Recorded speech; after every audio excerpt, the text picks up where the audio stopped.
Hi friends, ఎట్లున్నారు? మంచిగున్నారా? నేనైతే చాలా బాగున్నాను. మీరందరూ కూడా మంచిగా ఉండాలని అయితే కోరుకుంటున్నాను.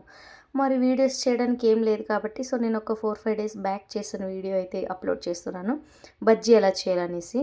ఒక గిన్నె అయితే తీసుకోండి, ఓకేనా? దాంట్లో వచ్చేసి శనగపిండ మీకు ఎంత క్వాంటిటీ కావాలనేది చూసి, ఎంతమందికి కావాలని చూసి తీసుకోండి. తర్వాత కాస్త మైదా పిండి కూడా వేసుకోవాలి. ఈ రెండు మిక్స్ చేస్తే చాలా టేస్ట్ సాఫ్ట్ అనేది వస్తుంది. తర్వాత కాస్త సోడా, అదైన తర్వాత కాస్త ఉప్పు టేస్ట్కి తగినంత అయితే వేసుకోవాలి. ఇది అయిన తర్వాత కారం పొడి మన ఇంట్లో ఉంటుంది కదా.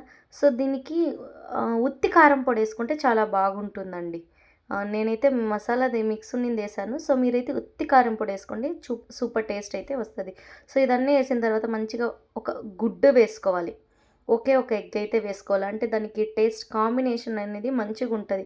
ఆ ఎగ్తో మిక్స్ అయి ఉంటుంది కదా, తినడానికి చాలా బాగుంటుంది. మీరు కొంచెం కొంచెం వాటర్ అనేది యాడ్ చేస్తూ మిక్స్ చేసుకోవాలి. ఎక్కువ వాటర్ అయిందంటే బాగుండదు. ఎంత కావాలో తగినంత మంచిగా అయితే చూసుకోండి. అలానే ఉండలు కట్టకుండా అయితే చూసుకోవాలి. నేనైతే చేయితో కలిపాను కానీ ఉండలు వస్తున్నాయి అనేసి ఇలాంటిది ఉంటుంది కదా, దాని పేరు అయితే తెలీదు. ఇలాంటిదైతే మంచిగా కూర్చొని ఒక 5 మినిట్స్ మీరు మంచిగా దాన్ని కలుపుతున్నారంటే మొత్తం ఆ బబుల్స్ అన్నీ పోయి మంచిగా అయితే వచ్చేస్తుంది. ఇదన్నీ మీకు బబుల్స్ అన్నీ పోయి ఎప్పుడైతే మంచిగా వస్తుందో అనేసి అయితే చూసుకోవాలి. చూడండి, నాకైతే ఇలా అయితే వచ్చింది. చూడండి, బబుల్స్ అనేవి లేవన్నమాట, మంచిగా నైస్గా వచ్చేసింది. ఇప్పుడు నేనైతే 2 పచ్చిమిరపకాయలు, తర్వాత ఒక పొటాటో తీసుకున్నాను. ఒక కడాయి అయితే పెట్టుకొని మంచిగా కడాయి వేడైన తర్వాత ఆయిల్ వేసుకోవాలి. ఈ ఆయిల్ వేడయ్యే లోపల ఫస్ట్ బజ్జీ వేసుకోవాలి. 2 మిక్స్ చేసుకుంటే బాగుండదు. బజ్జీలు ఫస్ట్ అయితే కట్ చేసుకుని, అంటే మీరు పొడవుగా కట్ చేసుకోవచ్చు, కానీ నేను చిన్న చిన్నగా అయితే కట్ చేసుకున్నాను. చిన్న చిన్నగా అయితే కట్ చేసుకొని వాటిని మంచిగా ఆ పిండిలో అయితే మంచిగా మిక్స్ చేయాలి. ఇప్పుడు ఆయిల్ అనేది వేడైపోయింది. ఈ ఆయిల్ వేడైన తర్వాత మనం వీటిని ఒక్కొక్కటి తీసి మంచిగా అయితే వేయాలి. హై ఫ్లేమ్లో పెట్టారంటే మొత్తం మాడిపోతుంది, లోపల ఉడికిండదు. మీడియం ఫ్లేమ్లో అయితే పెట్టుకొని మంచిగా వేసుకోవాలి. ఇలా వేసుకున్న తర్వాత మనకి తెలుస్తుంది, అంటే ఫుల్ అయ్యే వరకు కూడా కాదు, కొంచెం అది ఇదైన తర్వాత మీరు అప్పుడు ఫుల్ హై ఫ్లేమ్లో పెట్టుకోవచ్చు. ఇలా వేసిన తర్వాత మంచిగా అన్నీ మిక్స్ చేసి బాగా తిరగవేయాలి.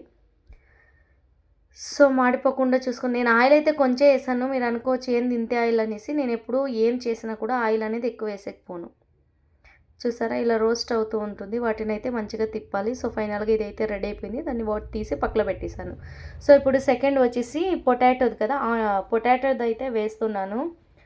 ఇది కూడా సేమ్ అంతే, లో ఫ్లేమ్లోనే పెట్టుకోండి. ఎక్కువ పెట్టుకున్నారంటే మాడిపోతుంది, బాగా రాదు. మంచిగా చూసి అయితే మిక్స్ చేసుకోండి. అలానే ఆనియన్ది చాలా బాగుంటుంది. ఒకసారి మీరు ఎప్పుడైనా ఉల్లిపాయది ట్రై చేసి చూడండి. అది ఇంకా టేస్ట్ అనేది వస్తుంది. అంటే ఉల్లిపాయ ఇష్టపడే వాళ్ళు మాత్రం ఉల్లిపాయ వేసుకోండి. బట్ నేనైతే ఉల్లిపాయ వేయలేదు. ఉల్లిపాయది కూడా చాలా టేస్ట్ అనేది ఉంటుంది.